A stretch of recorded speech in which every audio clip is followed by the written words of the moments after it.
A very good evening to one and all.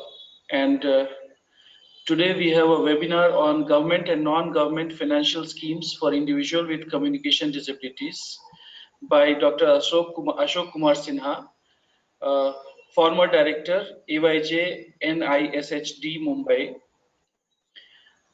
Uh, Under Sir's leadership, AYJNISHD has launched a national program of providing cochlear implant surgery under the scheme of assistance to disabled persons for purchase or fitting of aids or appliances, ADIP scheme. 186 hospitals across the country have been empaneled for conducting cochlear implant surgery. So far, 1897 cochlear implant surgeries have been performed all over India. Dr. A.K. Sinha is alumni of All India Institute of Speech and Hearing, Mysore, passed his graduation and post-graduation in speech and hearing in the year 1979 and 1981 respectively. Later, he completed his PhD from Utkal University, Bhubaneswar. Dr. Sinha has worked in different setups. He was instrumental in starting of BASLP and MASLP courses, along with courses in the area of education of hearing impaired at the level of diploma, B.Ed and M.Ed while working as Assistant Director, AYJ NISHD, Kolkata. He worked as Director, Composite Regional Center for Persons with Disabilities, Srinagar, 2003, and Member Secretary, Rehabilitation Council of India, New Delhi in 2008. Dr. Sinha has been an active member of ISHA and served association as Honorary Secretary and President ISHA. Dr. Sinha received 3 Best Paper Awards in ISHA-Con in the field of audiology. His work on cross hearing aid fetched him National Award for Welfare of Persons with Disabilities from the Honorable President Dr. APJ Abdul Kalam on World Disabled Day in the year 2002. He has been awarded the Best Paper Award in National Convention of Educators of the Deaf conference held in Kolkata. He has been contributing to the scientific journals publication. He has published more than 150 articles in national and international journals.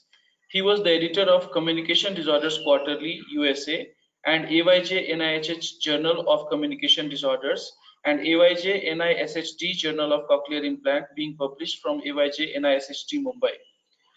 He has contributed and written many articles in books. The latest is on amplification devices, published as Resource Book of AYJ NIHH in August 2014. Dr. Sinha is Clinical Director of Special Olympics. As a part of Clinical Director Special Olympics, he has been actively involved in healthy hearing screening programs for athletes. In this connection, he has trained audiologists at Nagano, Japan and Miami, USA. In 2015, Dr. Sinha was awarded with Professor Padma Shri S. Kameshwaran Endowment Donation Award by Indian Speech and Hearing Association and Bharat Award in 2019. Dr. A.K. Sinha was the chairperson of the subcommittee and member of the core committee of assessment guidelines and procedure for certification of hearing, speech and language disabilities, which were notified on 5th January 2018 under Rights of the Persons with Disability Act 2016. So we could not have a more eminent person to give us a talk on government and non-government financial schemes for individuals with communication disabilities. Now I invite Dr. Sinha to take us further with this journey and empower us all with the knowledge on government and non-government financial schemes for individuals with communication disabilities. Sir, the platform is all yours now. Thank you very much, Dr. Niraj. It's a great pleasure to me to present the different financial schemes for individuals with communication disability. The schemes which have been formed by the central government or the state government or non-governmental organization are basically aimed for the empowerment of persons with disability in different areas. So welcome to all the participants to this webinar. The webinar will be having a presentation for about 90 minutes, and I put the webinar into 5 different parts. The first part will talk about the need of the schemes or the terminology used for communication disorder as per the Rights of Person with Disability Act 2016. The second part of the webinar will be the different schemes of the central government or the state government or the non-governmental organization for the services provided that is early identification as well as aids and appliances. Third part of the webinar will be focusing on educational empowerment of persons with communication disability. And the fourth part will be economic empowerment. That is very important. And most important, this fifth part will be on the social empowerment. Along with this, I will also be discussing about the expenditure or the allotment of funds by the government of India or the state government or the NGOs, and what are the outcomes also of the some of the program. And probably we will also discuss what requires in the future consideration for much benefit for the persons with communication disability. We all know that the persons with communication disability, or as such the person with disability, they were only taken care by some schemes which are based on the sympathy. But now the social model has been an accepted model worldwide. The United Nations has also come up with a model of social model which talks about inclusive society. So one has to build an inclusive society for persons with disability. As far as Government of India is concerned, the Constitution of India, the 7th schedule, has three lists: list 1, 2 and 3. The list 1 is the powers incorporated to union government, and list 3 is the concurrent list which talks about the state government as well as this union government power. List 2 clearly states the power of the state. The welfare of persons with disability is a state subject. However, the list 1 and list 3 empowers the central government for forming the legislation, schemes for the welfare of empowerment of persons with disability. With this, a constitutional power which has been given, the Government of India, the Ministry of Social Welfare, is a nodal ministry in the union government. The Ministry of Social Welfare was renamed as Ministry of Social Justice and Empowerment, and in 2012, a Department of Disability Affairs was crafted out of Ministry of Social Justice and Empowerment and renamed appropriately as Department of Empowerment of Person with Disability. And disability word in Hindi was coined by the Honorable Prime Minister as the Divyangjan. With this, we now have a separate department, which is a nodal department in Government of India. The vision of the Department of Empowerment of Person with Disability is very clear. That is, it will constitute or it will make an inclusive society where the people with disability can also live with equal opportunity and dignity. The mission of Department of Empowerment of Person with Disability is to empower the person with disability, including communication disability, through legislation, policies, program, and schemes. One milestone, I can think so, was enactment of the Rights of Person with Disability Act 2016. Earlier, we had Person with Disability Act 1995, which is enacted in 1996. It had, the previous act has only 7 categories of disability and later added one more disability. But in the present act, it is very important to know that now there are 21 categories of the disability. That means the government has widened the scope, and as a community, as in society, we are looking after the need of persons with disability. In my slide, whatever has been shown in the red color is a new disability added into this act. Like leprosy, cured, and cerebral palsy were there in the earlier act also, but in this act, under the locomotor disability, dwarfism, muscular dystrophy, acid attack victim is a new category. I'm sure you will agree that muscular dystrophy, dwarfism is to be considered as a person with disability, but probably the acid attack victim is the new category which we may not find in any of the textbook uh, written in abroad or in India to have this kind of category as a disability. But it is true that this happens within the country. Blindness and low vision were already there as a visual impairment.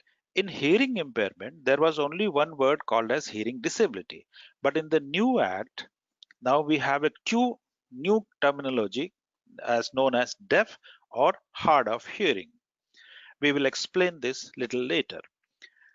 The new category of speech and language disability has been added. This is the first time that we have got the recognition for speech and language disability, especially or such as langotomy or aphasia.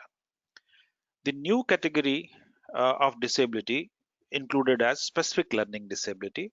Autism spectrum disorder was there in the previous act, that is, it has been enacted in National Trust Act.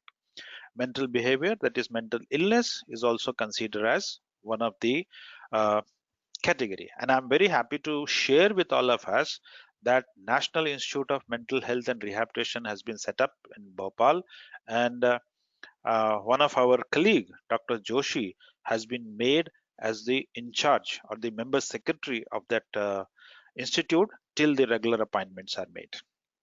Multiple sclerosis, Parkinson disease, and the disorders related with the blood, that is hemophilia and thalassemia, sickle disease, they are also included for the first time under the RPWD Act. Deaf blindness or multiple disability is also a part. In this act, the government has a power that it can add or delete any of the categories of the disability without going back to the parliament for the ratification. After the addition or deletion, then they have to go back to parliament for ratification. So that makes a milestone for the persons with disability in India. As per the act, the disability has been defined very clearly and a new term has been added. It has defined disability as a long-term impairment, either in physical or mental or intellectual or any sensory involvement or impairment which interacts with barriers. Now these barriers I will, next slide I will inform you about what is the barrier, which hinders full and effective participation in society. Now it is not only the sensory impairment, but if the barriers are there which makes the problem much more for the persons with disability, that they cannot function full potentially at their level, then they will be called as person with disability. Now the barriers which has been identified, it can be structural barriers, it can be communicational barrier, it can be cultural, economic or environmental barrier, institutional barrier. But I feel the one of the most important barrier which comes into the hindrance of the full participation of person with disability is attitudinal. I am sure all of us as a professional, also as a part of community member, we are changing in our attitude that the person with disability is a part of human being, it's part of us only, and they also need to deserve or they deserve to live life with a full dignity and all the opportunities equally to be provided. The government of India, as per this act, has made a benchmark disability that is of 40%. Now, this is the impairment. If it exceeds 40%, then only the person will be labeled as person with disability. The silent features of this act is some are very important. That it provides free education up to the age from 6 to 18 years, free education. It provides inclusive education. That is very important, especially with the communication disability when it comes, that we need to give them inclusive education. That means they will go to regular school, but before going to regular school, can we make their skills which is required for, or they can have a education without any barriers. Under this act, there will be no reservation as such, like no limit of reservation as such for school education. No one can deny the admission to persons with disability in schools. If it is, then there are measures to overcome. And in higher education, the 5% seats will be reserved for person with disability. In jobs, especially in the central government jobs and state government jobs, the minimum 4% of the reservation will be provided to persons with disability. This is the first time that Act says there are certain things which have to be done in the time limit. Like, for example, making the accessibility in public building, doing the surveys of school screening program, that is in time limit. That's either in 1 year or 2 year. So this is the first time that we have some legislation where it is government of India is bounded by the time that this should happen. The important part of the act is that there are punitive measures also. If somebody defaults or somebody does not follow the act or take advantage of being disabled or not being disabled, there will be a punitive action. The maximum action is 5 lakh rupees fine and the imprisonment of 2 years. The important part of this act is the monitoring of the persons with disability. The chief commissioner disability, the two commissioner disability, the one must be person with disability. So that is the stakeholders are also a part in monitoring of the Person with Disability Act. Let us go how the RPWD Act has defined the communication disability. Under this act, the hearing disability, the two categories have been identified. Hard of hearing, that those who have the hearing loss of 60 to 70 dB at speech frequencies based on air conduction threshold only, they will be labeled within the hard of hearing. And then if the pure tone average exceeds 70 dB, then it will be called as deaf. As the benchmark disability is 40%, and there are some more concessions given to those who have 80% and above disability, the act says that the calculation of percentage of disability must be on a platform of digital platform. Therefore, a ready reckoner was made, and I'm very happy that ready reckoner got the gazette notification on the 5th of January this year, and it has been accepted by many state government and being used. Important point here is that the hearing disability certificate has to be signed. Here the audiologist will be a member of the medical board. Earlier, only ENT specialist were the member. Now the audiologist will also be a member. So we have the full responsibility, and I'm sure we will do a good job while assessing the percentage of disability of hearing disability. The new category of speech and language disability was added as per the Schedule 1D of the Act 2016. Again, the speech and language disability is also defined as a permanent disability, such as laryngotomy or aphasia, having either problem in speech component or language component or both.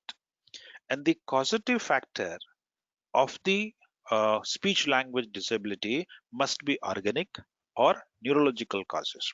So that is where it is important that we are looking forward to any of the disability which will be permanent in nature, and then having a benchmark 40% and above, that will come as communication disability. So we will understand the communication disability as hearing disability, one category, and speech and language disability as another category. I must tell you that let us not confuse with speech and hearing disability. Generally, when people say that it is speech and hearing disability, will say that is a person who cannot speak nor he can hear. No, that should not be. Let us put across to everybody that there are two different categories as presented in the RPWD Act 2016. One, hearing disability.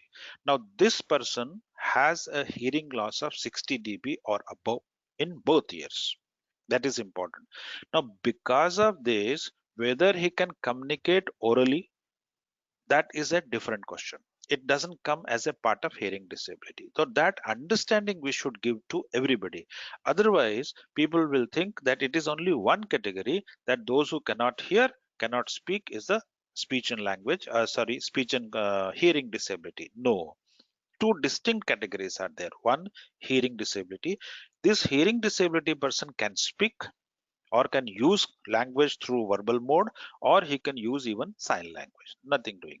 The speech and language disability will be like laryngotomy or aphasia. In the gazette notification, it has been identified as speech disability under the act as laryngotomy, glossectomy, those who have glossectomy, or bilateral vocal cord paralysis, or maxillofacial anomalies, dysarthria, or apraxia of speech. These categories will go into as a communication disability, whereas language component will go as aphasia. So we should be making ourselves very clear that for communication disability, one is hearing disability, and this hearing disability, because of hearing, one can speak or can use sign language, or with aids and appliances can use both of them, no issue. And speech language disability will be langotomy, glossectomy, bilateral vocal cord paralysis, maxillofacial anomalies, dysarthria or apraxia of speech, provided that they qualify to be having a 40% benchmark disability. Here also, for calculation of speech disability as well as language disability, a ready reckoner has been made. So I'm not going into detail of this ready reckoner because it is out of scope of this webinar. Now, let us say how government makes a scheme, or why there should be a kind of scheme. For that, the Government of India has two agencies, one National Sample Survey Organization Office, and the other organization is Census. According to the Census 2011, if you see the number which is highlighted here in red color in hearing and speech, that is in hearing disability and speech disability, it's almost more than 70 lakh population in India. I'm sure you will all will agree that census or the NSSO figures are for obvious disabled person, not for the mild or moderately severe. So this number is going to be very high. Number is going to be high, and then it is a almost 10-year-old data. So now new uh, census count has already begun last year, and we will hope that maybe in a month or 2 or 3 the new data will come up, which will help us in planning. Government takes this data. The datas are given state-wise, datas are given sex-wise, datas are given that how many are going to school, how many have dropped out, datas are given that how many are using the aids and appliances, how many got free aids and appliances from the Government of India or any other agency. So that data helps us in planning or providing a scheme for the government as per the Constitution provisions. So we will be discussing about the different financial schemes. Now, as I said in earlier, the ministry vision, that is Government of India vision, is very clear. That is, we will have an inclusive society where the persons with disability can live, makes his own decision, have the dignity, and have equal opportunity without any discrimination. Now, there is a discrimination, so there are schemes where the social schemes which will have that no discrimination should be there. Sometimes government says that because there is a discrimination, so we will fix some reservation for benefits passing on to girl child or women with disability or children with disability. So I will be presenting the various financial schemes of Government of India, state governments, and non-governmental organization. The first part, as I said earlier, will be talking about early identification and intervention, followed by educational empowerment, economic and social empowerment, advocacy, and awareness generation. Rehabilitative services are given to persons with communication disability in India is basically through training institute. I must tell you that uh, as per the RCI number, we have more than 70 training institute which are providing undergraduate or postgraduate training program in the field of audiology and speech language pathology. Very few training centers, institutes are from the central government, that is All India Institute of Speech and Hearing Mysore, which we all know, Ali National Institute of Speech and Hearing Disability, Postgraduate Institute of Chandigarh, some of the main central government institute which are providing the training institute and providing the services. Mostly the medical colleges, either by the central government or the state government, that through Department of ENT also provide services for the persons with communication disability. State government also has their services providing, but through medical colleges only. Uh, Only one state government has, like we can say is a local government, which is a pioneer institute, BYLL Nair Hospital, which provides a training college also. But mostly the training institutes are in the non-governmental organization, which provides services. The government of India has constituted a flagship program, that is, in each district there should be a rehabilitative service program.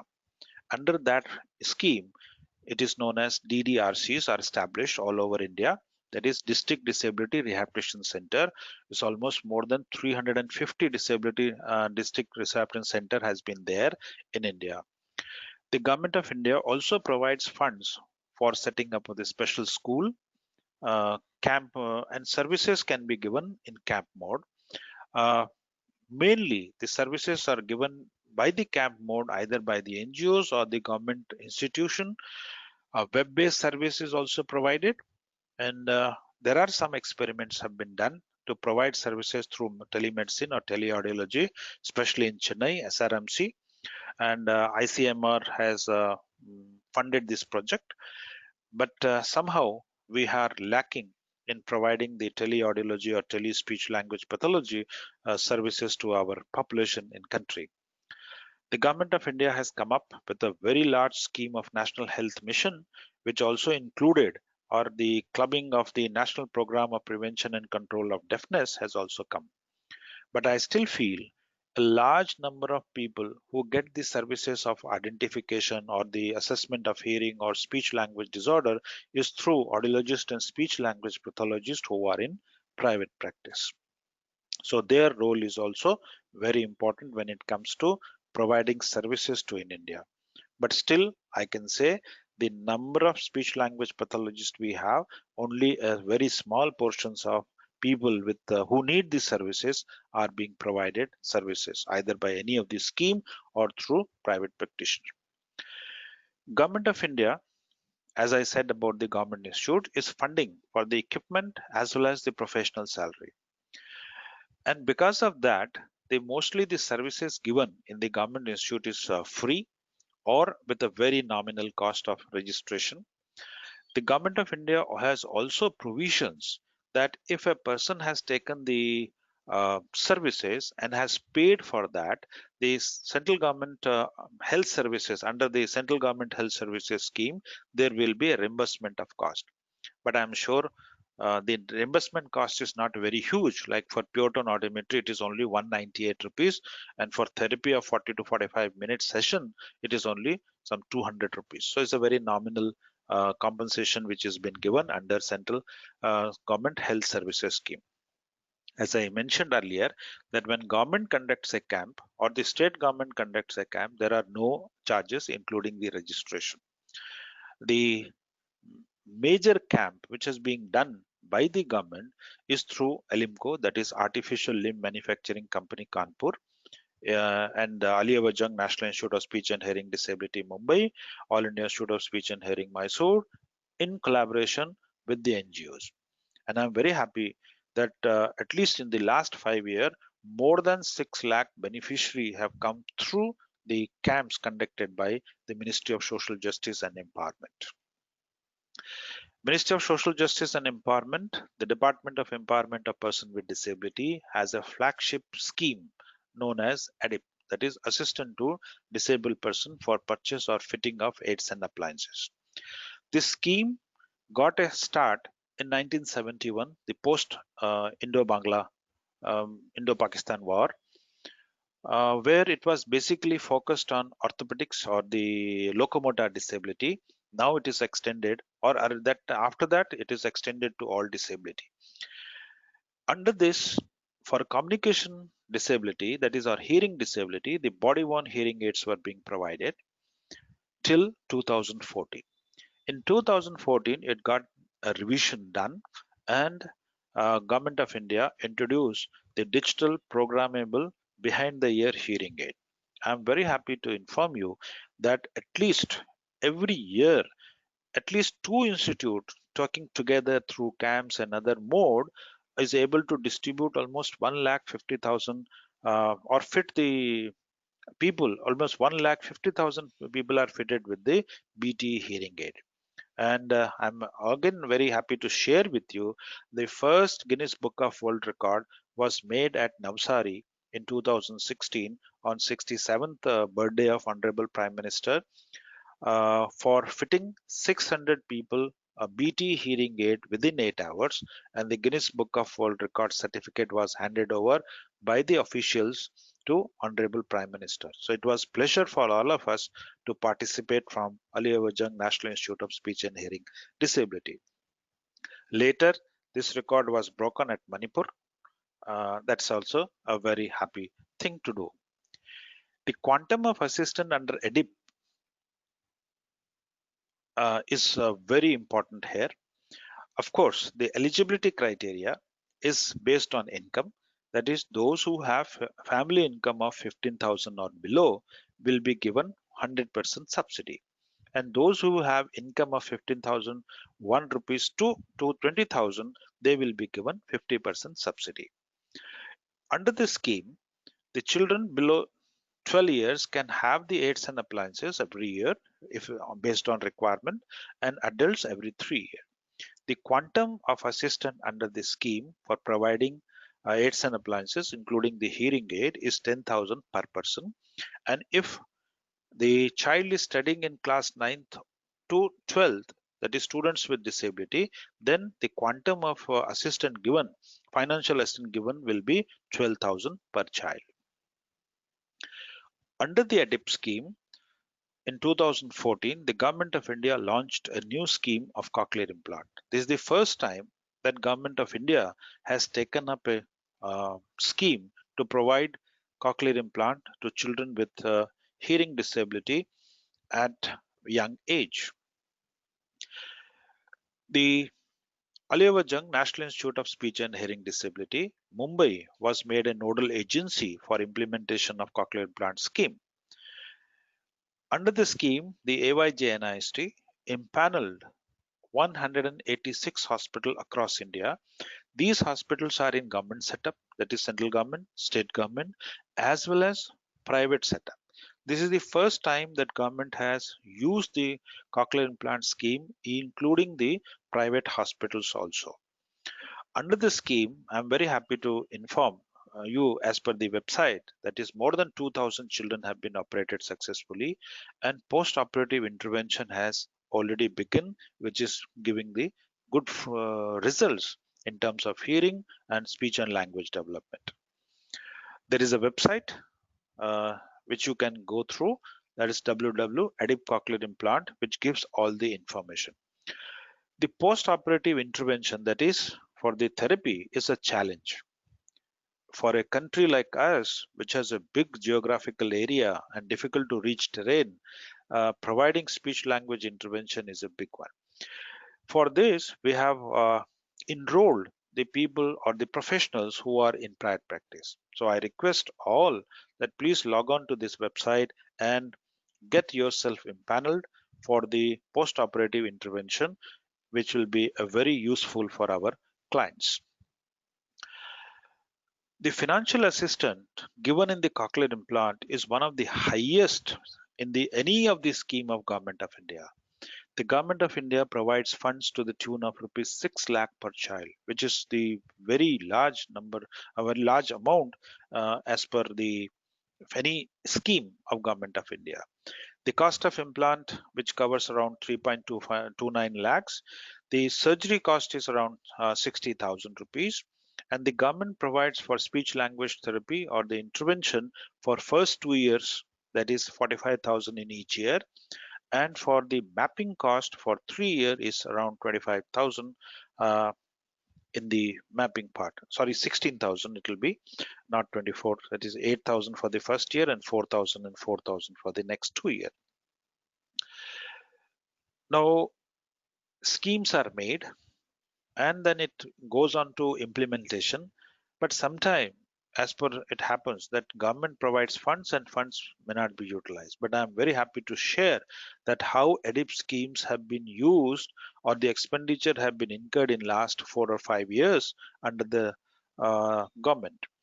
Like for example, in 2017-18, the government has allocated 457 lakhs to National Institute and Elimco under the scheme. The state agencies or the NGOs were allotted to the tune of 543 lakhs of rupees to run this scheme. AYJNISD itself got 312.5 lakh for digital hearing aids, and for cochlear implant along with Elimco 2,937 lakhs. And very happy to inform that all this money were utilized money. It is not that it is unutilized. So the scheme has come up and it is being utilized and people are getting benefited. Now, the outcome of the scheme is also being studied. The study done by AYJNISHD in Mumbai, that is a longitudinal study, and the second study which has been conducted by National Institute of Speech and Hearing, Trivandrum, it all suggests that all the children who have been benefited, like longitudinal study were done for 153 cases, and NISH Trivandrum studied the first 100 cases of this scheme, and they found that all the children are able to hear with the cochlear implant implanted, and there is a development in language and speech also. The issues like batteries, issues like lost processor has also been highlighted in the National Institute of Speech and Hearing Trivandrum. And one of the recommendation made under this two study that therapy period, which was earlier for 1 year, to be extended to 2 years. Once again, I'm happy that government has taken cognizance of these report and extended the therapy to 2 years without any financial financial part, as the cost of cochlear implant came down when the further tenders were made. Now Government of India is making a third party study, that is through Institute of Accounts, and we will see the report how it will be. The outcome of this cochlear implant, that quite a lot companies under their CSR project has participated. I'm very happy that Power Finance Corporation has given funds for 100 children's surgery, Airport Authority of India, Port Trust, and many other institutes have come forward to give the funds for the cochlear implant surgery. The Standing Committee of the Parliament on the Ministry of Social Justice has also gone through the scheme, and they have also recommended that the number which have been given, or the funds which are being given, is less, so it should be increased. One of the outcome of the scheme was that cochlear implant surgeries were mainly focused to main cities. Now it has gone to small cities also, like Meerut, Agra, Bhagalpur, Darbhanga.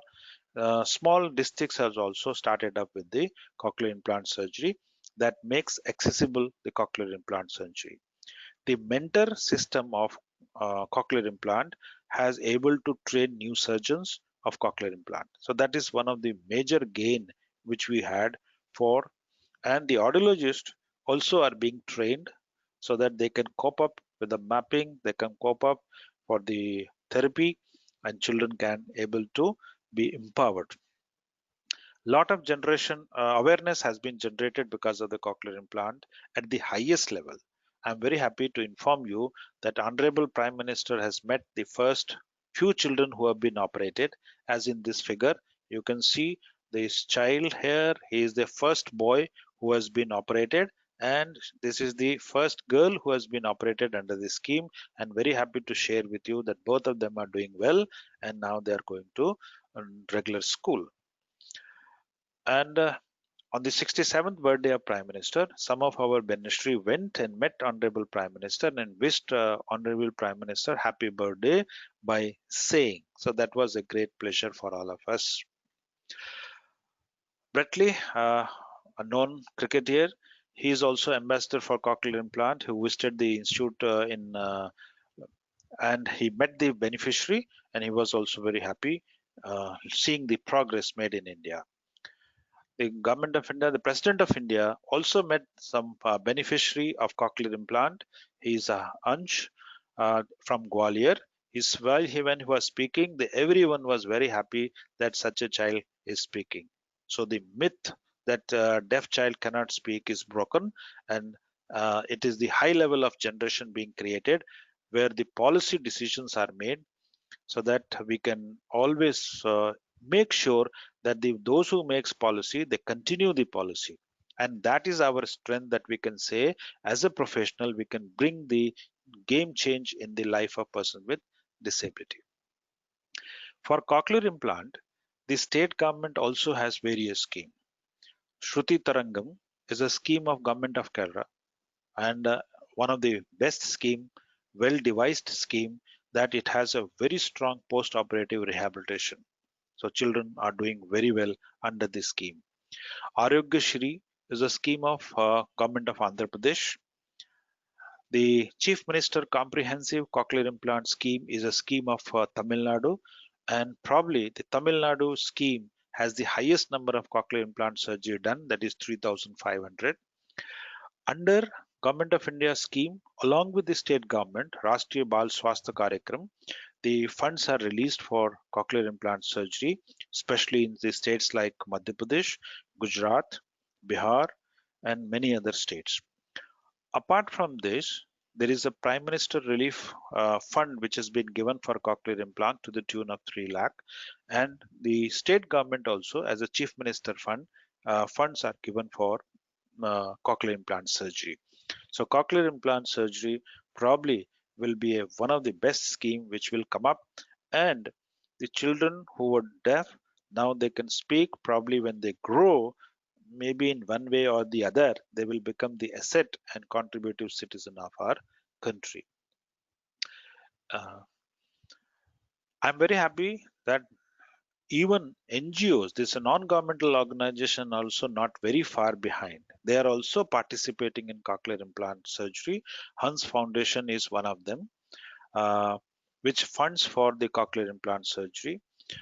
Being Human of Salman Khan Foundation, Tata Trust, Akshay Akruti, I Hear Foundation, they are also coming up for helping people with or children with the cochlear implant. So this is something which is very important. I must share with you a new scheme of Government of India. As the scheme says, Vayoshri. Vayoshri means the elderly people. This scheme is designed in 2018 under the Ministry of Social Justice. This is not a scheme of Department of Empowerment of Person with Disability. It is the scheme of Ministry of Social Justice and Empowerment, that people who are 60 years and above belonging to BPL category, 4 assistive devices will be given free of cost, that is hearing aids, walking aids, dentures and eyeglasses.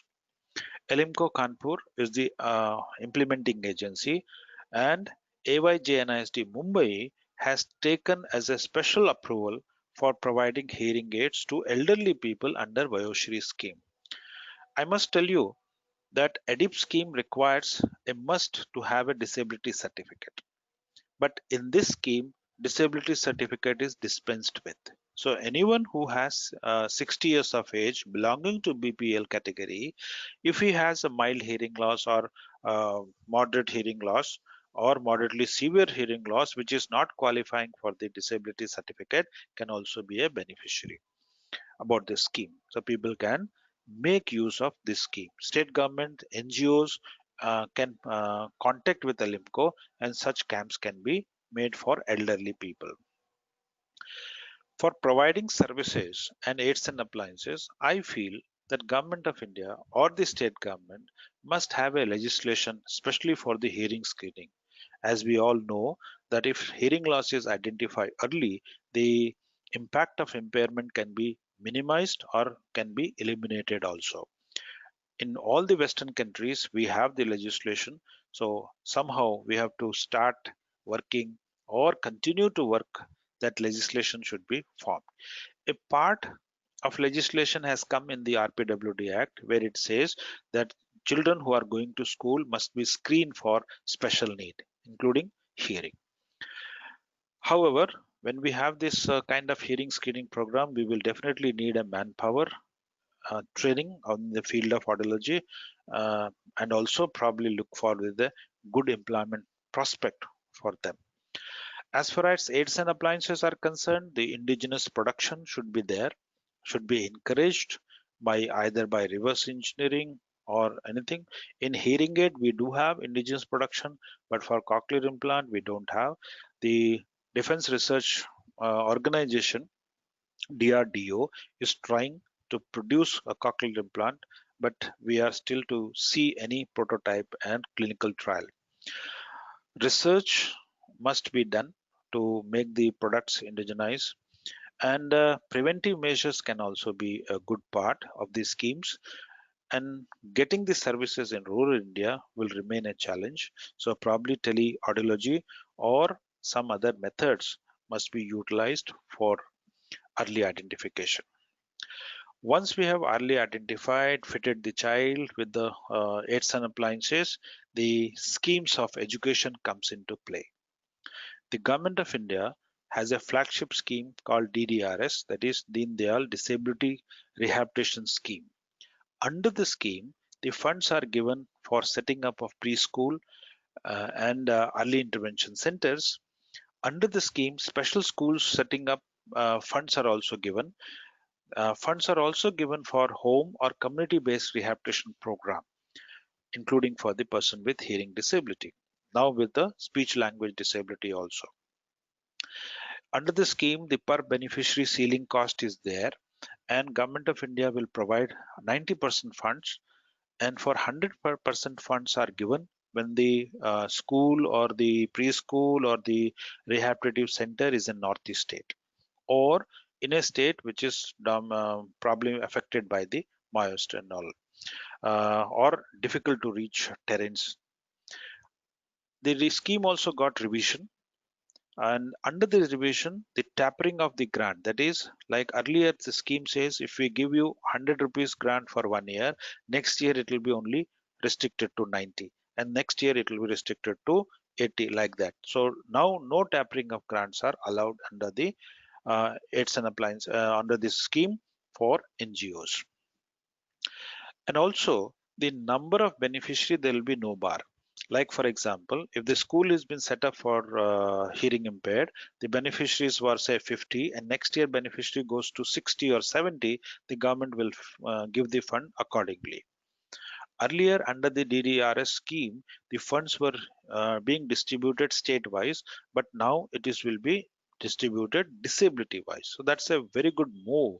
Earlier, it's a not state, whether large state or small state, it is the beneficiary and the different beneficiaries for all beneficiaries. The Government of India, along with giving funding, always think that there should be a transparency in implementation of these schemes as far as funds are being given, and therefore for DDRS, the online application services have started on the website e-Anudan. So one can log on to e-Anudan and see how application can be made, how and what is the status of application and how funds are released. Under the scheme, the government was giving the honorarium to professional, and very happy to inform that now there is an increase, substantial increase of 2.5 times for the honorarium of the professional. MHRD, that is Ministry of Human Resource Development, has now introduced a new scheme known as Samagra Shiksha. Now this scheme, earlier it was like Sarv Shiksha Abhiyan, Rashtriya Madhyamik Shiksha Abhiyan, and teacher education. These three programs have been merged, and a new program has come up, that's Samagra Shiksha, which has the objective that by 2030 all children must be enrolled in school, and there should be no dropout, so that all the children must have academic achievement and they must go for completion of the schooling, including person with disability. And it's a very ambitious scheme which starts from pre-nursery to class 12. So when we have a program of pre-nursery, it's very specifically helps our children or our beneficiary, especially those who are hearing disabled, with the pre-nursery, that they will also have funds for pre-nursery, which was never been there earlier. The Government of India, in the budget of 1920, for the first time has allocated 1000 crore for this program to be implemented in collaboration with the state government, where funds will be there, and setup of pre nursery classes will also be there, which will be very helpful for our communication disability children. Government of India has a scheme for college for the deaf also. Now this scheme is there that those who have already a college which are affiliated to UGC or any state or central or undertaking union territory administered college, they can set up a college for the deaf also. To this tune, the government has identified country into 5 regions where the funds are given for construction of building. 1.5 crores are given, and if the fund has to be given in northeastern region, then it is up to 2 crores rupees. One such grant has been given to Shakuntala Mishra University in Lucknow, where the college for the deaf is being established. When children or the persons with disability are studying in either in school or in colleges, the scholarship scheme becomes a very important. Pre-matric and post-matric scholarships are given from the Government of India along with state government. The book grants, reader allowance are also given. All these scholarships are given based on the state or union territory recommendation. To avoid the duplication and to make a transparency, the Government of India has made e-scholarship portal. So no duplication, and all this e-scholarship portal has been linked with Aadhaar card. So there will be no duplications because the state government also gives grant and the central government also gives the scholarship. So there cannot be a duplication. So once you are got a scholarship from state government or from the central government. To avoid this, a national portal has been made. And the scholarship amount goes directly to the beneficiary's account. That is, direct benefit transfer is being given.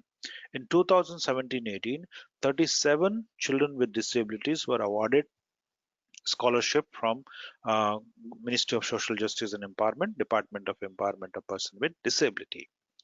The value of the scholarship has also been enhanced for a pre-matric, that is class 10th. It is 350 for those who are day scholar and 600 rupees for those who are per month for hostler. Book grant of 1000 per annum is also given. For post-matric, that is class 11th and 12th, it is 400 for day scholar and 650 for the hostelers. The persons with disability who are studying degree or diploma course, for them it is 530 rupees and 820 rupees for the hostler. For postgraduate, it is rupees 550 and 1200 rupees for the hostler. I am sure why I am talking you about the amount and all, these are significant amounts. So we should also recommend this scholarship schemes as well as the value to our clients when they come. The Government of India also funds as a part of scholarship to the tune of 1.5 lakh if it is regarding as registration, tuition fees, games fees, those who are going into the colleges. And the scheme is credited through PFMS, that is Public Finance Management System. So the transparency has been made. Government of India also provides scholarship for top class education. And here the ceiling is of those who have family income of less than 6 lakh rupees per annum. Important here, 50% of the scholarship are reserved for the girl child. And I'm sure, as we said there, that for remove the discrimination, this is an incentive from the Government of India. Government of India recently started scholarship for overseas scholarship also. That is to study the postgraduate or the doctorate degree abroad. 20 scholarships, 6 reserved for women will be given for those who are under 35 years. And the substantial amount, that is almost $15,400 in addition to actual expenses will be given.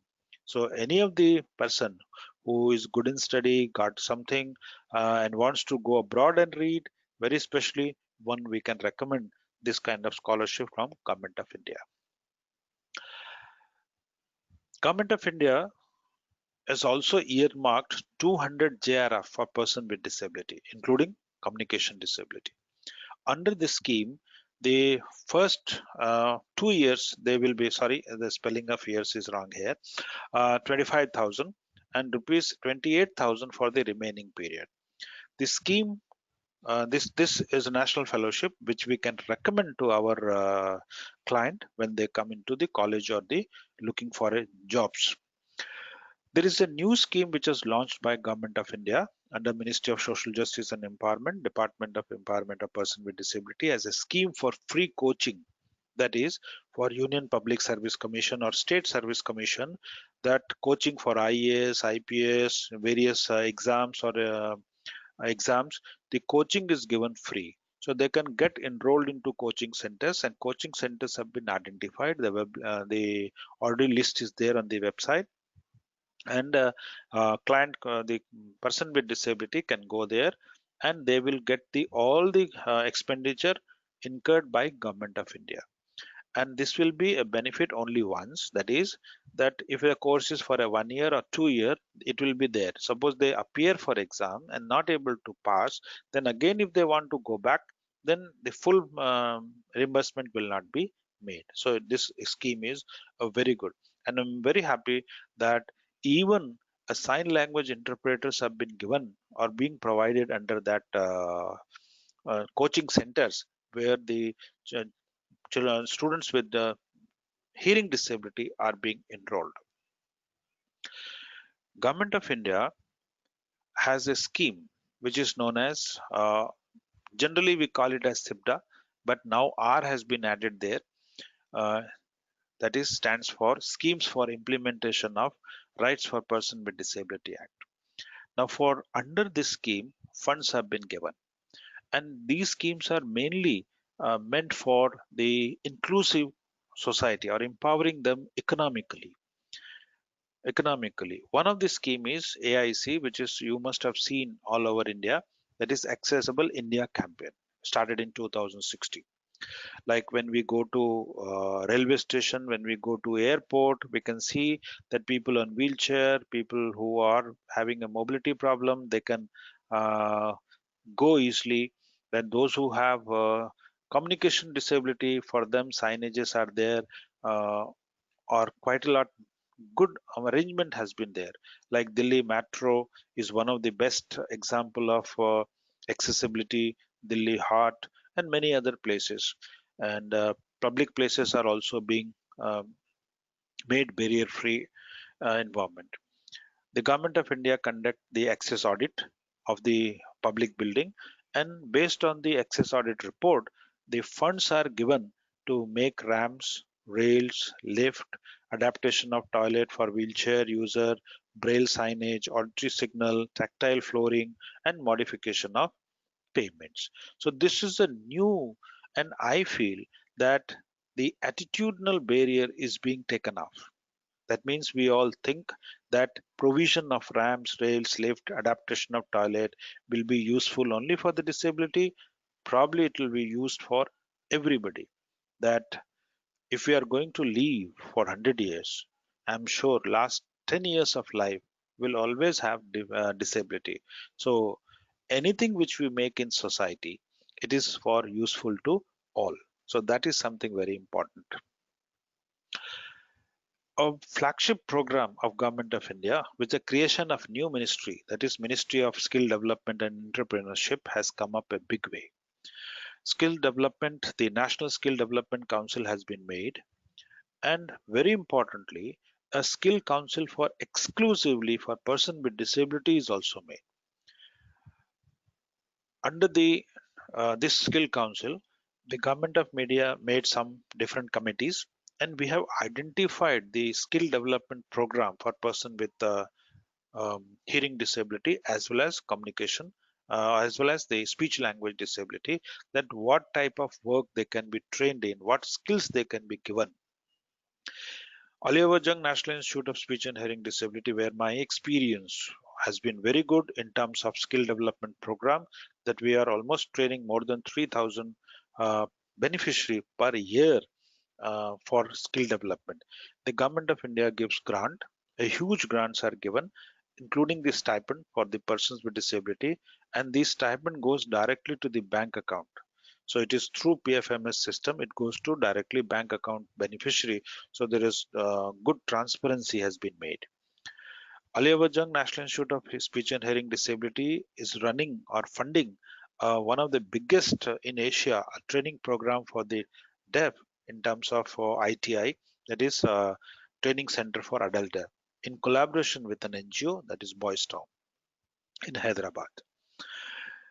For skill development, the training partners have been identified in each states, and most of these training partners belong to national non-governmental organization. And under this program, for the first time, the Skill Council of India will conduct an exam also. That is, the person has got the skill and he has really been given the skill, that examination will be done. And if the examination is passed by the person, then incentive is also given to the NGO if they are placed also. And if they are placed and retained for more than a year, further incentives are given. And these incentives once again are under direct benefit transfer. So Government of India has taken a target of training more than 5 lakh persons with disability each year for skill development. That's a big program for economic empowerment of persons with disability, including communication disability. There are various schemes as a joint effort of different ministry, like Ministry of Labor and Employment has vocational rehabilitation center all over India, and some of the vocational rehabilitation centers are exclusively reserved for women. Through ITI, the 5% reservation of the persons with disability are there, and in the country more than 10,000 ITIs are there. We have 1,000 employment exchange, over 1,000 employment exchange exclusively for persons with disability. National Rural or Urban Ministries and the livelihood mission of Ministry of Rural Urban Development also include person with disability as minimum 4%. The NGOs under CSR activities are also training for the skill development and placing them in the jobs. We have many organizations which is doing a wonderful job in terms of training and putting them. Even if you see, like in coffee day, or the McDonald, now we see, or when we go to mall, we see that a person with hearing disability is also involved, and he is placed as a salesperson or other person, and it makes a change. Like in Mumbai, we have seen they will say that he is a deaf, he uses sign language, so you can communicate or do with the reading and writing part. So there is a change in the society, that these people can also be a part, they can go and they can work and live the life with equal dignity. Public sector is also giving a lot of importance to bringing the employment, and we all know that government do this employment based on the exercise of reservation. Incentive to employers are also given, like EPF, which has been deducted from the source, will be reimbursed by the Government of India if the employment is given to person with disability. Under the RPWD Act, the 4% job reservation has been given for persons with disability, and 1% jobs are identified for hearing disability. In 2018, the government has set up a committee to identify jobs for the deaf and hard of hearing, where I was the chairperson of the committee, and one of our all agreed that persons with hearing disability can do all kind of job, provided if they are given appropriate training. So first time we added the banking sector jobs, teaching jobs for persons with hearing disability also. And we have also decided that deaf and hard of hearing, they can both can do the job, provided there is some accommodation given. So the 1% job for hearing disability, which will include both deaf and hard of hearing. Special recruitment drives for such jobs are also been given, but still we need that there should be a more input in terms of providing them a good jobs. We also know that today's society, the government jobs are shrinking, or the jobs are becoming a different nature. So one can have a self-entrepreneurship program or can start their own activity. For that, the Government of India also has loan schemes, that is through National Handicap Finance Development Corporation. The loans up to 3 lakh for sales or trading activities are given, and the loans can extend up to 25 lakh for setting up small industry or professional activity. Like for example, if a person who has a hearing disability has become an audiologist, I'm sure all of us will agree that in very maybe it's already there, or we are having some people who have come to our field as an audiologist.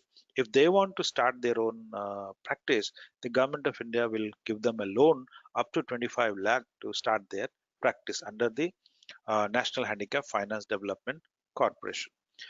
National Handicap Finance Development Corporation is based in Faridabad, and it will fund the persons with disability through state channelizing agency, which is nominated by the state government, and mostly the reputed NGOs or the state HFD also are there. They are the channelizing agency at a very nominal interest is given, and further rebate is given to hearing disability, intellectual disability, and visual disability. And repayment period is very large, that is 3 to 10 years. And women with disability is given a further rebate on the interest. So that is very important to encourage the women with disability to be the self-entrepreneurship. Now we come to social schemes. That is one of the very important part where we can all know about different scheme. Like many of the scheme which I spoke is known, but social schemes are not generally much discussed in many of the platform. Now, Government of India provides transport allowance, but for person with disability, double transport allowance is given. Here, there is a catch. For hearing disability, what they have meant is the one who is deaf and dumb will get this double transport allowance. But I'm sure we are all working there that as per the RPWD, it is the deaf without using the mode of speech, either sign language or by mode of communication, either with sign language or with the speech. So that part will also be taken care. Those who have disability, they are given tax benefit, and those who have children with disability, they will also get a tax benefit. Government of India for the first time has included family pension to persons with disability. Earlier it was to the spouse or non-married girl child, but now it has also gone to family pension if a child is a person with disability. Bus concessions are given by the state government. Railway concession is given by the central government. But again, there is a similar catch what is gone in double transport, that if a person is deaf and dumb, then only this railway concession has been given. And I'm very happy that we have taken this issue with the Government of India, and our minister uh, Thawarchand Gehlot ji has written to Railway Minister that this word to be removed, and only the as per the RPWD Act, the deaf or hard of hearing to be given this railway concession. The state government levies the professional tax on the persons, and for the persons with disability, the many of the state government have exempted the professional tax for the persons with disability. Disability pensions are given, and this is mostly from the state government. And very happy that Madhya Pradesh government seems to be the highest one to issue 500 rupees per month as a disability pension. Some of the government, like in Kerala, the monthly maintenance allowance is also given. Uh, every state has developed, sorry, the spelling of state seems to be wrong here. State policy on disability has been there, and some of the state like Kerala and Himachal Pradesh provides unemployment allowance also, though it is a very nominal amount, but this is also given, and socially this is very good. Marriage allowance to person with disability and is given, and like government of Bihar encourages such and provides some encouragement. Tamil Nadu has a very special scheme. I think they still continue to give us one gold coin also. almost in the all poverty elimination schemes. All poverty elimination scheme, the 4% reservation has been made so that the person with disability can take advantage of these schemes and get empowered to be a contributive citizen. Now let us come to the last part of the presentation, that is scheme of awareness generation and publicity.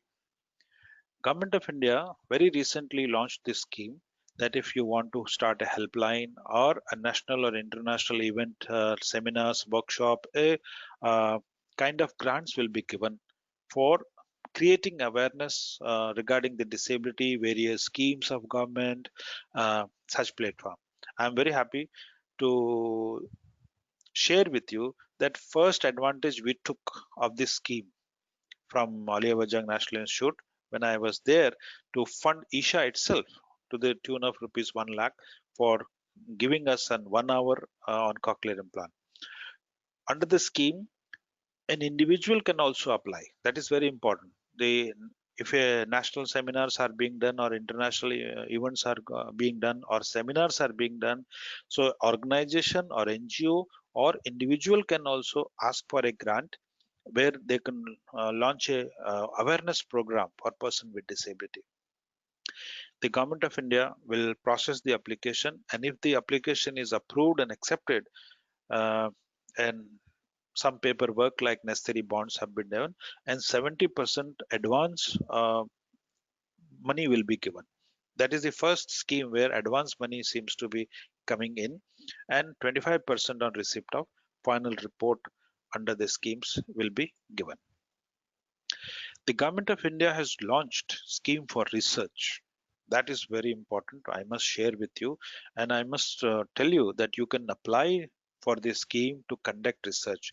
Generally, research are centered in the training institute, especially in the government setup, not in the private government setup. But the uh, grants can be had even by the individual under this scheme. The Ministry of Social Justice, Department of Empowerment of Persons with Disability gives grants for development of technology, products, and various issues for the benefit of persons with disability under the scheme. There is a technical committee which will approve, give the preliminary approval to the proposal, and that finally the proposal is approved at the level of secretary, where funds up to the tune of 1 crore can be given.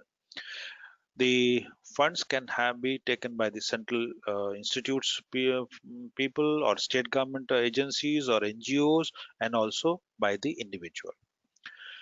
For conducting research for the welfare of person with disability, Department of Science and Technology also provides funds. The Indian Council of Medical Research also provides funds. Media Lab Asia and many other Government of India agency, some private agency also provides funds for the research work. Finally, Government of India has constituted national award for persons with disability in various categories, like best employee who is working as a person with disability, role model, that a person with disability has achieved an extraordinary thing, or he has overcome his disability. Persons with disability performed well in sports. Person with disability who have done some creative work, such people are given national award. The national awards are given on the international day for the disability, that is on 3rd December of each year. Similarly, the state awards are also given by all the state. Now these awards will help a person with disability to feel proud, and then get into a mode that they are a part there. The national awards are also given for best districts. National awards are also given to best placement officer. National awards are given to best DDRCs. National award are also given to CRCs and various national institute. The national award is also given for the website. That website should be in compliance with the disability person can use it. National awards are also given for a professional who have done some innovation or some product which has helped the person with disability. Once again, I can just share with you that I also was the recipient of this national award in 2002 by the Honorable President Dr. Abdul J. Kalam. Government of India and many of the state government is continuing to improve this scheme. It is not that one scheme has been formed and then scheme will stay. It's updating. As new policies are coming, as new challenges are coming, things are happening. So Government of India is also taking a new initiative. Some of the new initiative which would I like to share with you is Indian Sign Language Research and Training Center, which is set up in New Delhi. This is the first institute which is exclusively made for the hearing disability using the sign language, where the learning of sign language, the use of sign language can able to help people.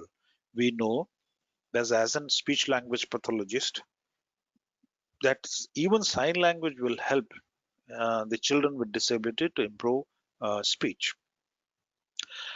Center for Disability for Sports to improve the sports facilities, the extracurricular activities. 3 institutes are being planned, one in Punjab, one in Andhra Pradesh and Madhya Pradesh.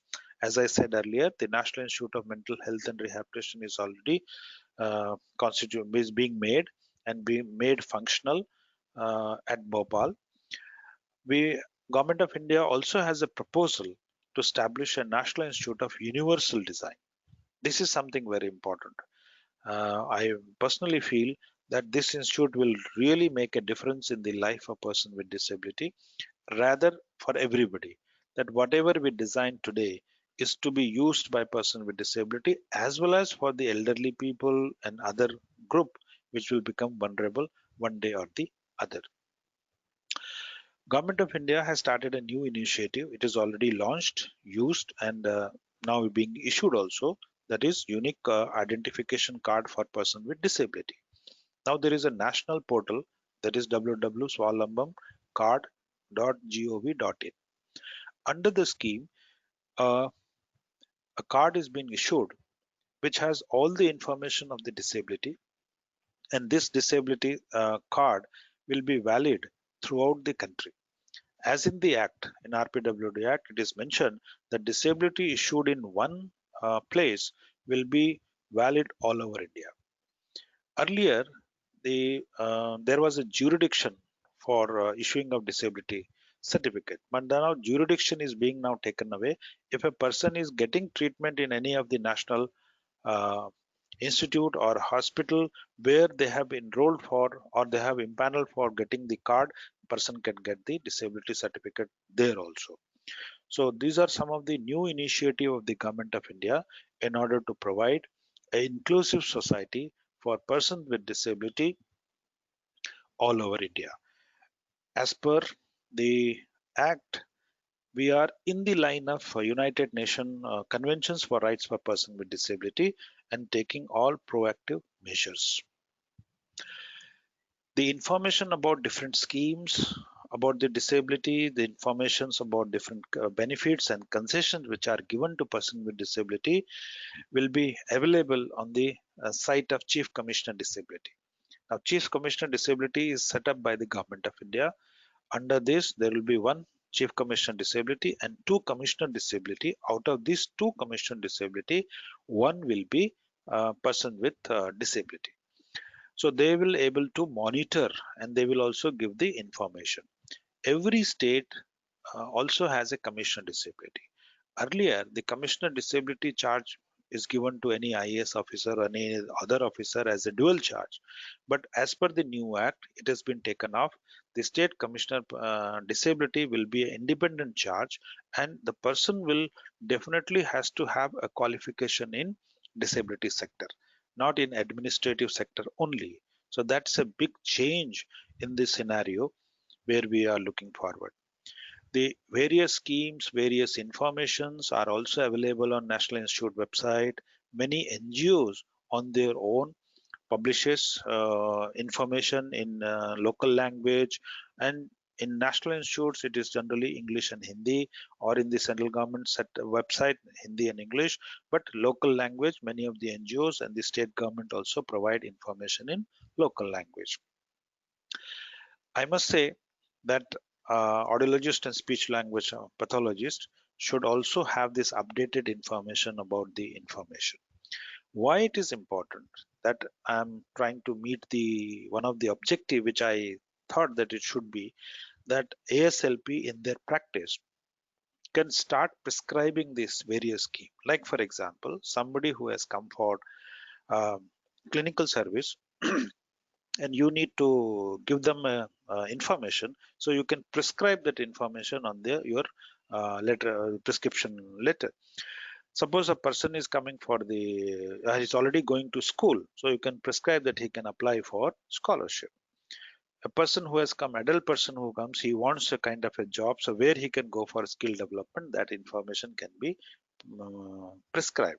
So I want that schemes and the concessions and the facilities which are given by the central government, given by the state government, or given by the NGOs, that can be prescribed. So this can widen our scope for clinical practice also.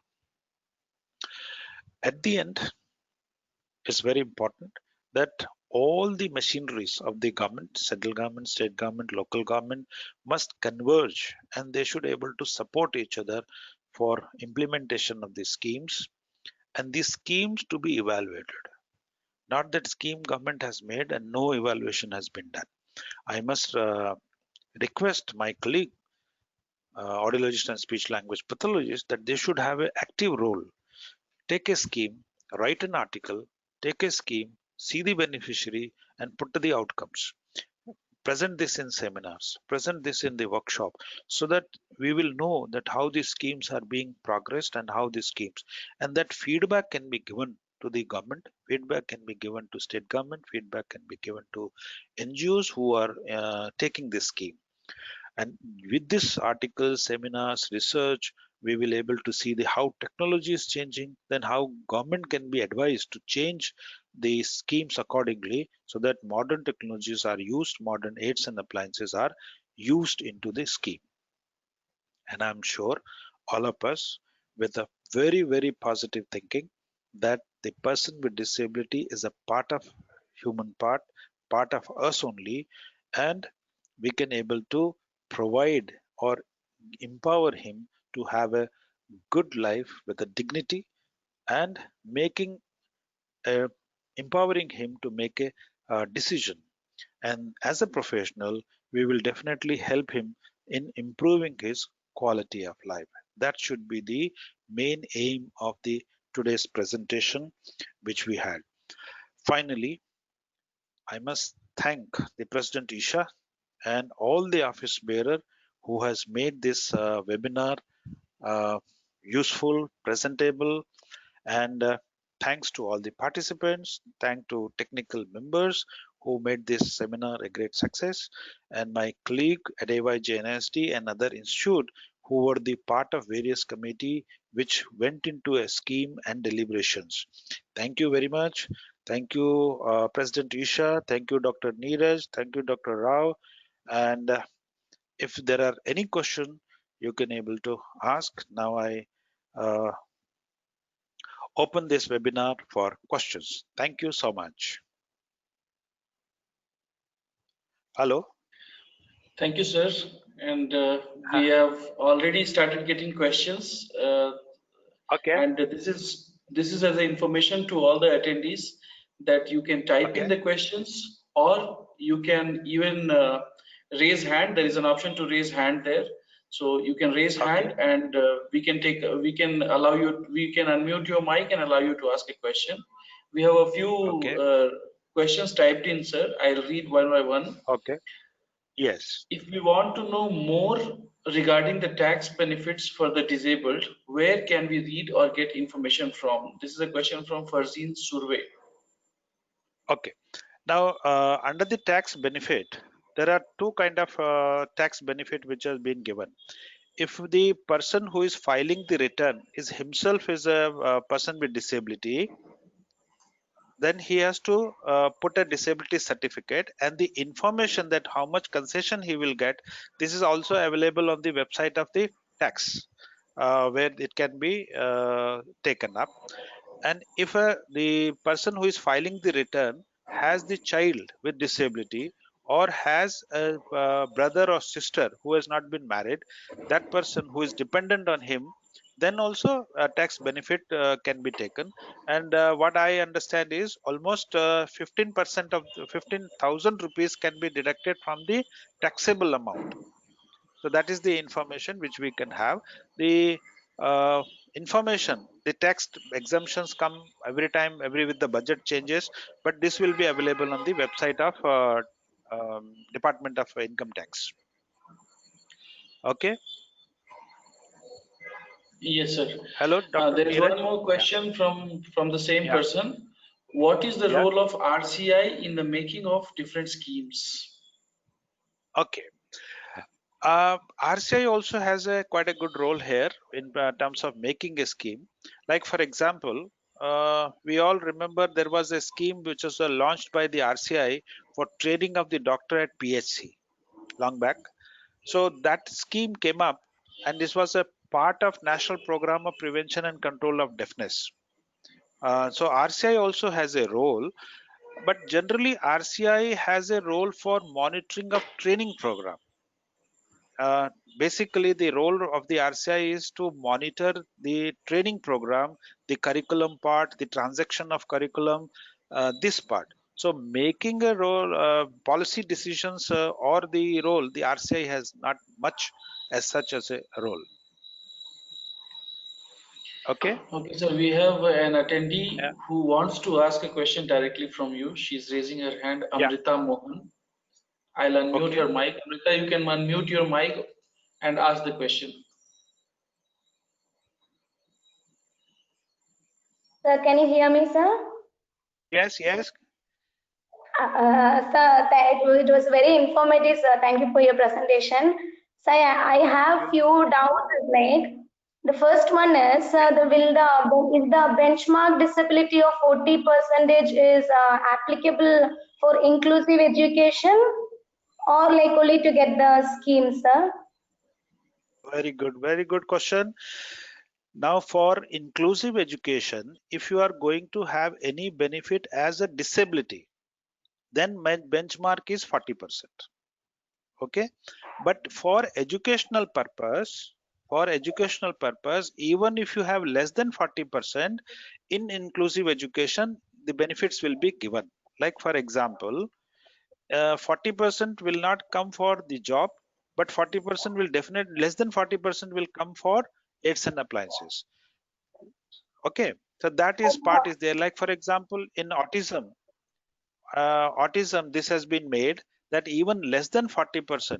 Now the new rule says that anyone who applies for a certificate, disability certificate, you should give him a disability certificate. Now if he is not eligible, then also a certificate will be given that you have a percentage of say 30% and not eligible for disability certificate, but percentage has to be given, and this percentage less than 40% will definitely be used for purpose of inclusive education, but it will not be used for other purpose like benefits for financial benefit or job benefit. Okay, Okay. that is Okay. that is Okay. answers your question, Amrita. Yeah, no, definitely, it helped me. Yeah. And so the second one is, Yeah. sir, me, I want to know. I'm running an autism center where like the kids who are falling in the ASD spectrum, child has to be there Okay. for 1 year, like, preschool intervention plans. So in that we are Yeah. giving like sensory integration, like the occupational therapies, there speech therapy, where Yeah. mainly sir like one-to-one teaching, because when autism comes, only one-to-one teaching is benefiting. So, and it is Right. like for some kids who are having like sensory issues, more sensory issues, it will definitely take like more than two Right. years to put the child into an educational setup, like maybe inclusive education or something. Right. So, will the like as you said, the like Anudan, all that schemes, will it be helpful, because it is little expensive also, sir? when we give that Right. individual attention for each child with occupational therapy, all that. Many kids who comes to us also, like it's not affordable for them also. So we won't be Very able to, correct. we also cannot do the free service also, sir. So we want to help them, but definitely it matters. So many goes back. So Yes. will this I think, okay. Uh, Hello. Can you hear? I can hear. Yes. What I will suggest is like this a new scheme which has come, that is from MHRD, the Samagra Shiksha, which is now talking about pre-nursery also. Now here is the advantage for the such children. For children with autism, this is the advantageous scheme. Now this scheme is being implemented in the government schools primarily. Okay. Now if you see this scheme, hello, can you hear? I can hear you. Okay. I can hear. Okay. So, under this scheme, a special school for including for the children with autism, where before they get like it's a school readiness scheme. School readiness. Okay. So you can take advantage of school readiness scheme for your this one. As an individual, you can get attached with any of the school where the scheme can be implemented. Okay. Okay. Okay. Okay, Okay. sir. Sure. Okay. So Uh, one more doubt I'm having. yeah. Sir, Please, please. like to start an inclusive education center because many kids, as you said, we are also looking that inclusive education. Like kids' IQ is very good, so they Yeah. just need some more time. So for inclusive education centers, is there any like license or like recognized things is required, sir, from the government or something, or our No, RCA no. certificate? Sir? No, your RCI certificate is okay, but for inclusive education, you have no need for any kind of license as such. What is important is for inclusive education, if you get attached to, like there is now a concept of resource center in the Yes, schools. right. Resource center. So in resource center, even speech language pathologists, audiologists are also brought in. So you can be participating into the inclusive education through this resource center. Okay, Sure. and one can get the grants also. Okay, okay, okay. Thank you, Okay, sir. One more doubt I okay. have here. Thank. Can I ask? Yeah, yeah. Yes, yes. Go ahead, go ahead, go ahead. Talked about the schemes to create awareness, like and the generation, like to create awareness to publish it, like publics, maybe for the parents or something. So to get all this more information, there should be contacts. Okay, there are two. This one, the ministry has this awareness generation scheme. So just if you log on to ministry's website, okay, but ministry website, if you just log on the Ministry of Social Justice, Department of Empowerment of Person with Disability, that there will be Okay, a scheme called awareness generation. Under that, you can apply. So you will have two advantage. One, you will get fund. Two, when you do the awareness, you get CRE credit point of RCI also. sure, sir, sure. Okay. That's what even we are So seeing, sir. Actually, now the kids who are with like good IQ, parents want to educate them because I'm facing that right. sign my clinical and my clinical experience. They want to educate them. They are very small also, but maybe the teachers only don't know. They are thinking, okay, maybe it's like more disability, maybe like Down syndrome, face looks Right. like that, so child may not study. So Right. Right. they don't. What? The teachers they don't know. They will not take the child. Implementing the act is little difficult. We need to do more awareness, like seminars Right. kind of. Correct. That's why this scheme has been made, and you can also take advantage of. You can go to National Trust website. There is a program for caregivers also. Okay, so that program also you can introduce this with your parents. Okay. Hello. Yes, sir. Now we have few more Okay. questions, sir, from Yeah. some of the other Yes. participants. Yes. Yes. Praveen Please. Kumar wants to know how DDRS is different from DDRC or CRC, or both are the same in terms of functioning. No. The DDRS is Deen Dayal Disability Rehabilitation Scheme, right? This scheme provides these funds for setting up preschool, schools, services. DRC, CRC, DDRCs are district rehabilitation center. It is also a part of SIPDA only, but it is for the all disability, like you have an honorarium for professionals. So in each district, the government, along with the state government, where the head will be the district magistrate, that will be DDRC. And CRC is a part of Government of India, that Ministry of Social Justice, under the National Institute. Like each National Institute has CRCs. Like for example, Aliawajang National Institute of Speech and Hearing Disability has two CRC, one in Bhopal, the other one is in Ahmedabad. Like that, CRCs are attached to National Institute. They are going to be a separate part. Some funds are given directly to CRCs, whereas DDRC funds are given to state, that is to district magistrate. Okay, so DDRC is a very different one. CRC is a different one. CRC, the government service conditions are similar to National Institute, whereas in DDRC, the service conditions are based on honorarium. Okay, Dr. Niraj, that Yes. answers your question. That was a question from Yeah. Praveen, sir. Uh, Praveen, there is a question from Ria Mariam Kura. Does the Okay. ADIP scheme cover communication devices for children with speech and hearing language impairment? I think it's a wonderful question asked. The before my retirement, I was the committee chairman for suggesting the devices for communication disability also.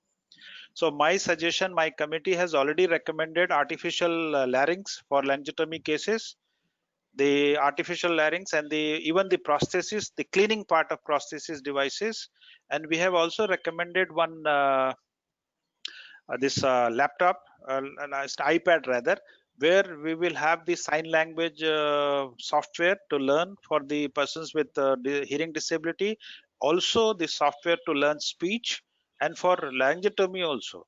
We will have also recommended the iPad for aphasic cases, so that they can also get. Now this recommendation has already gone to ministry. Ministry has accepted the recommendation. Now it has gone to finance. Now finance, if it's clear, then there will be change in the ADIP, and the new categories which has been added, like speech and this language, the categories like blood cells and all, for all the category a new notification is likely to come soon. But this has already been recommended from our side, and when I was the director, this has already recommendation has gone. The committee was there, and in that committee we had quite a good members from ISHA also who have participated. So we look forward that very soon under ADIP the artificial larynx will come, the iPad, the softwares for learning language, software for learning sign language, and software for learning language for aphasic will also be a part of ADIP. I think that will further increase our clinical practice. And I'm those sorry. are I'm sorry. One more I forgot. I yes, forgot. sir. We have also added the listening devices also under the ADIP. Okay, so this Those is are likely to wonderful come. recommendations, sir. Thank you very much. Yeah. We have one more Thank question you. from Praveen Kumar. For Okay. research purpose, as you mentioned about grants from Yeah. MOSJE, can you please Yeah. elaborate a little bit about the Okay. procedure, sir? Okay. Now, this research grants are given from Ministry of Social Justice, Department of Empowerment of Person with Disability. There is no time limit. At all the time the year you can give. You can write your proposal and send it to the secretary, Department of Empowerment of Person of Disability, and then they will process your application preliminary. That is the first, it will go to a technical committee where director AYJNISD is also a member, and the chairperson is CMD Elimco. Once that gets cleared, then a committee which is headed by secretary will approve the proposal. The moment the approval is given, then funds are released for uh, research. And here an individual can also apply, a person who can apply through the institute, he can apply from a central government or state government. But suppose somebody is in private practice, he or she can also apply. That is the main advantage of this scheme. Earlierly, grants are given generally to the training institute or the central government or state government, but individuals are left out. Under this scheme, individual can also take advantage. And as far as my knowledge, for the years when I was the member of the committee, audiologists have not come for this or speech language pathology. So please apply, and you have a good funds which can be taken by the ministry for the research purpose. That's also your question. Hello. I think so. I think so, sir. Yeah, yeah, yeah. In just in the continuation of the same kind of the same question, sir. Uh, Okay. are these funds given under different heads, and does it have to be mentioned under different heads, or overall there is a fund? No, no. Funds are given overall, but when you give a proposal, then you have to write the different heads. Say, like for example, if you want to buy an equipment, what is that cost? Suppose you want to hire a person, research officer, what will be the salary? So like that, you have to give the proposal, but the funds are released at as a part of your main head, not the head-wise. Okay. Okay, sir. Okay. Okay. There is a question from P. Manjula ma'am. She's Oh asking my God. regarding upgradation of speech processor of cochlear implant and purchase of spares for cochlear implant included in any of the funding schemes. Kerala government has this facility. Does this Yeah. any of the other funding Yeah. schemes have this? Yeah. In the scheme being implemented from the AYJNISHD National Institute of Speech and Hearing Disability, we have already taken care in a sense that three cords are given. When we are giving the cochlear implant, three spare cords are being given, and the battery for the almost 3 year, including a charger. Whereas the spare part scheme has not been included, and probably a proposal may be there from the director AYJNISHD, so get into this mode. However, like for example, there was a case where the processor is lost, rather it was stolen, rather it was snatched from the child's ear while traveling in a local train. So we requested some of the Mumbai's NGOs like Salman Khan being human, where they will give a grant for even purchase of processor, or parents can have some money and some amount can come from the different organization. So from that angle we are working, and we always say to parents also to have some kind of savings for future battery cost or the spare part cost. But I'm sure we look forward. Actually, we were trying to have the insurance scheme for the cochlear implant, but that did not get materialized. Probably in the future it may come. Maybe from your institute also you should ask for the ministry for such kind of scheme. We know that spare parts are little costlier for the cochlear implant. Okay. And sir, I had a question in mind, sir. Uh, Uh, yes, sir. like every time we go to different conferences, we hear that a bilateral implant is better than a unilateral implant. So, is there Yeah. any of these funding agencies provide a bilateral implant, sir? No. Like for example, in the ADIP scheme, we have very categorically stated that person will be given only one implant. And also that suppose a person has got one implant from any other agency, then he cannot claim one more implant from ADIP. Now issue is that cochlear implant is costly. We know that bilateral hearing is always good. There is no second thought to it. 100%. But because the funds are limited, so instead of giving the number of participants can be increased by giving one implant. uh, but I'm 100% sure that 2 years or binaural hearing is always good, especially in terms of listening to music or localization and other purpose. But still, no one gives you fund for two cochlear implant. It is only for one cochlear implant. And I'm also not aware of any NGO also, like even Hans Foundation provides implants for 1 year only. Is costly because of this. Otherwise, we know that it is necessary. Okay, Okay, sir. And that's one more because question this from me, this is sir. data. Yeah, yeah, There is one more yeah. question from me. In the Okay. ADIP scheme, a child can get a cochlear implant on one side. Can he or Uh, she get a hearing aid on the other side from the same ADIP scheme? oh, wonderful question. In ADIP scheme, the child is given financial assistance for one disability. Like for example, suppose if he has a hearing disability, he will get the financial assistance for hearing disability. Now there are two financial assistance for hearing disability, one hearing aid, the other one cochlear implant, right?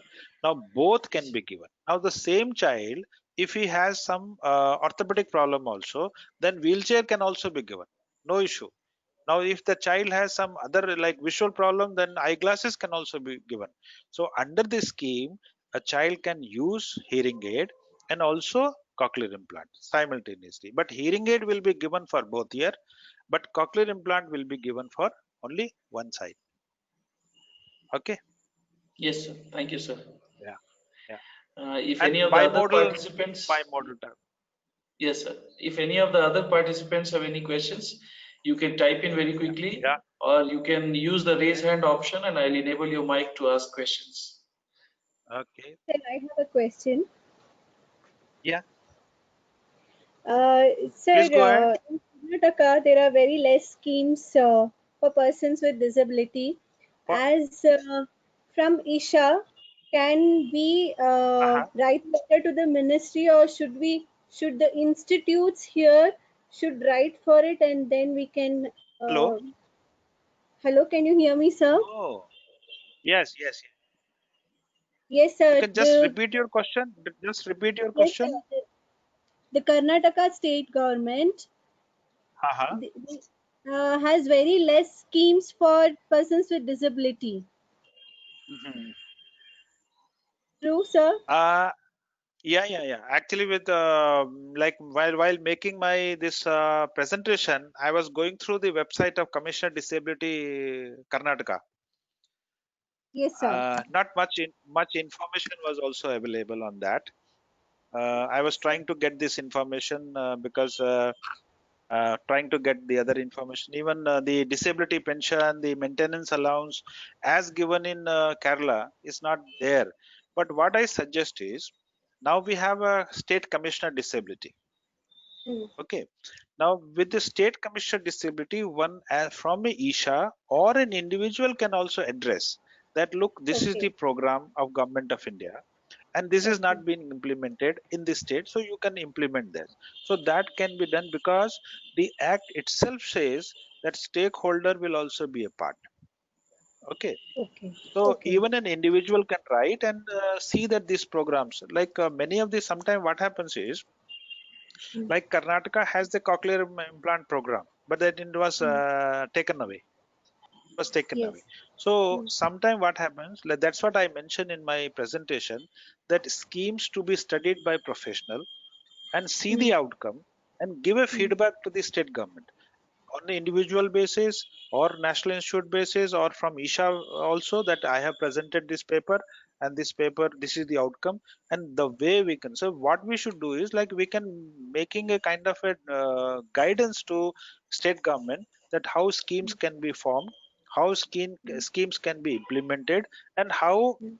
from time to time we can evaluate the scheme. So that we can do, and then only we can say, okay, we will sensitize the government machinery. Government machinery also needs a lot of awareness. It is not that Mm. everybody is so aware and he is proactive, but Mm. once you know that what is the potential, like for example, for a cochlear implant scheme, when we met the beneficiaries to the honorable prime minister, president, minister, we know that they will also feel, oh, this kind of intervention has really changed the life of a person, also the life of the family. So we should Mm. ensure. That's why the standing committee, which consists of 25 parliamentarians, they Mm. insisted that AYJ and ISD should do much more good work and more funds from the government should come.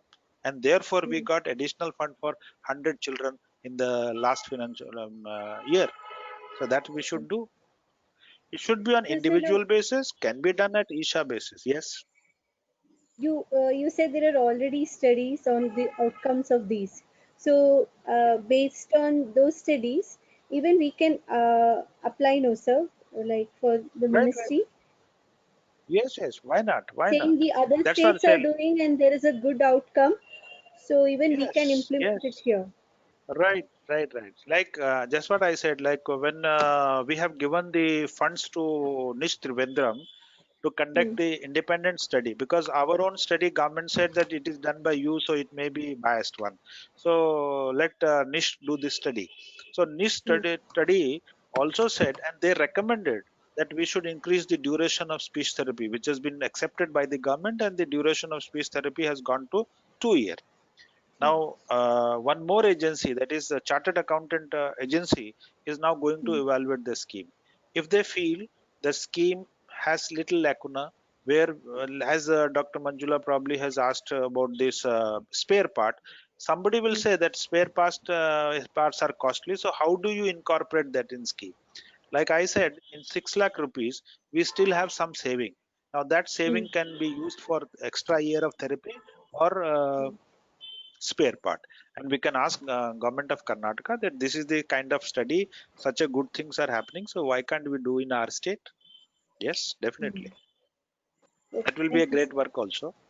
Yes, we need it. Yeah, yeah, definitely. So we have one more attendee, Savita Gopane.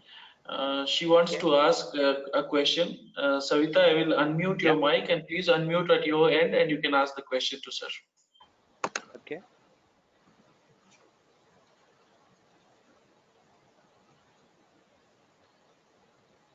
go ahead. Savita Sorry, Gopane, sir, you I are have there. a Please ask. question. Yeah. Hello? Yes, I can Yes, we hear. can hear you. Please go ahead.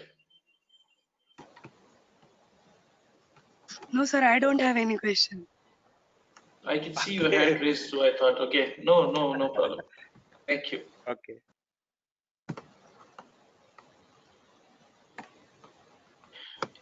We have almost 4 to 5 minutes left. So anybody else has a question, Yeah. ask.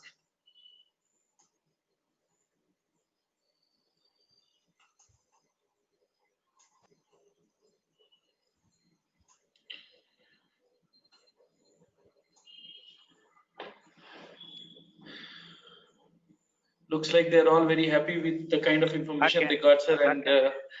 I think there are Okay. no more doubts. Uh, so we'll Okay. probably conclude. We'll probably conclude this. Yes. Okay. I'll just request Arun Banik sir, our president, to uh, Okay. to give a concluding remark, sir. Okay. Hello, hello, Good evening. hello. Good evening. Good evening, Yeah, sir. you can. At last, it's a great acknowledgement for as a president of Indian Speech and Learning Association to you, sir. It's Is really I really enjoyed this your wide experience and the very informative talk that you have given regarding thank you so the much. government and non-government scheme, and I'm sure that this is very useful talk that which you have delivered today, and many of Okay. our professional who are practicing in the field are Yeah. really may or may not be knowing fully, and I'm sure that this useful information will deliver it a long way to go, where our professional can widely use and can help the beneficiaries and guide the parents and the patient wherever they require, and Yes. uh, Yes. and particularly this the cochlear implant scheme, which is now widespread in and all over India, and Yes. this is really required that our professional could encourage and create more awareness, essentially the areas where this scheme has not been reached, Yeah. particularly in the northeastern regions, even the area of Jammu Kashmir, even some of Yes. the island area, the Andaman Nicobar, and so where this scheme is yet to Yeah. reach. And I'm sure Yeah. that the ISHA, Indian Speech and Hearing Association, with their different branches and the chapters and the professional life members can take up this matter, and where we can enrich to the people where the under the scheme government scheme can give a wider benefit for all the people who require our services, the Government of India services. And I'm sure, sir, that your involvement and continuous involvement really will help the professional in years to come. And this is really given a very nice talk. And I'm sure that the nationally and international, the participants who are listening, the all over the world, your speech really it will help us. And regarding the whatever the Government of India has introduced, and this is really giving a widespread information in comparison to other countries where these schemes can give in large benefit to the people. And we are very thankful you, sir, for spending your valuable time for us. And you are given, I am sure that you must be tired giving a very long speech around 2 hours. No. It was a pleasure. It was a pleasure speaking and listening to you, sir. So, on Again, behalf of Indian Speech Learning Association, the office bearers, everybody, we sincerely thank for your spending with us and giving a wonderful talk for all the professional participants in all over India as well as international. So once again, we thank thank you. thank you, sir, and we hope Thank you to so much. constantly your involvement to Indian Speech and Learning Association and giving us a constant guidance for the future time to come for our development, improvement for furthers. So is Dr. Niraj, Dr. Niraj, you can wind up now. Yes. Thank you. A very big thank you to our president for being present and giving the concluding remarks. And I would like to thank you, sir, for having accepted our invitation to give this wonderful talk. And many of our participants have already written a lot of good things about your presentation, about solving their doubts. So with that, I thank you, sir. Thank you very much, sir. And good night to you, sir, and good night to all the participants. Good night to everybody. Good night to all participants. Thank you so much. Bye.